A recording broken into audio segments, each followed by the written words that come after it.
నీ గా డొక్కు బండి వేసుకొని ఇంకెన్నేళ్ళు తిరుగుతావు? లోటల రాళ్ళేసినట్టే సప్పుడు వస్తుంది. ఏంది గా కార్లనా? నేను రాను నాయన, ఏడా ఆగిపోయేది తెలియదు. అప్పుడెప్పుడో అలా తాత కొన్నాడట, ఇంకా అదే పట్టుకొని తిరుగుతాడు.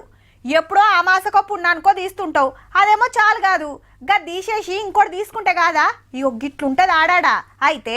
ఆ ఇక పాత బండ్లున్నోళ్ళు పాత ఇనుప సామాన్కు జోకిచ్చింది నయం. బంకుల పెట్రోల్ పోయారట మరి. డీజిల్ బండ్లైతే 10 ఏండ్లు దాటొద్దు, పెట్రోల్ అయితే 15 ఏండ్లు దాటొద్దు.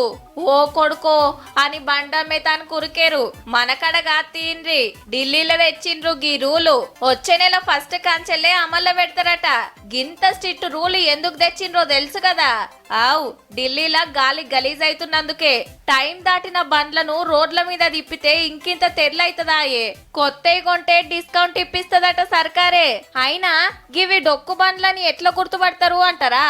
అన్ని బంకుల కాడ ఆటోమేటిక్ నెంబర్ ప్లేట్ల రికగ్నైజేషన్ కెమెరాలు పెడతారు. అది టక్కుమని ఫోటో కొట్టిందంటే బండి బాగోతం మొత్తం బయట పడుతుంది. ఎప్పుడు తయారైందో ఎన్నేళ్ల కింద రిజిస్ట్రేషన్ చూసినాకనే పెట్రోల్ కొట్టేది. గాలిని కాపాడుకుంటానికి ఇంకో తొవ్వ లేదట మరి. ఢిల్లీలో మొత్తం ఛార్జింగ్ బస్సులు, ఛార్జింగ్ కార్లు, ఛార్జింగ్ బండ్లు తిప్పాలని తండ్లాడుతుండ్రు. ఇంకేం చేస్తే బాగుంటదని ఆలోచన చేసి పాత బండ్ల మీద నజరేసిండ్రట గిట్లా. ఏమో రేపు మనకాడ సుతగ్గి సొంటి రూల్ వస్తదేమో చూసుకోండి మరి.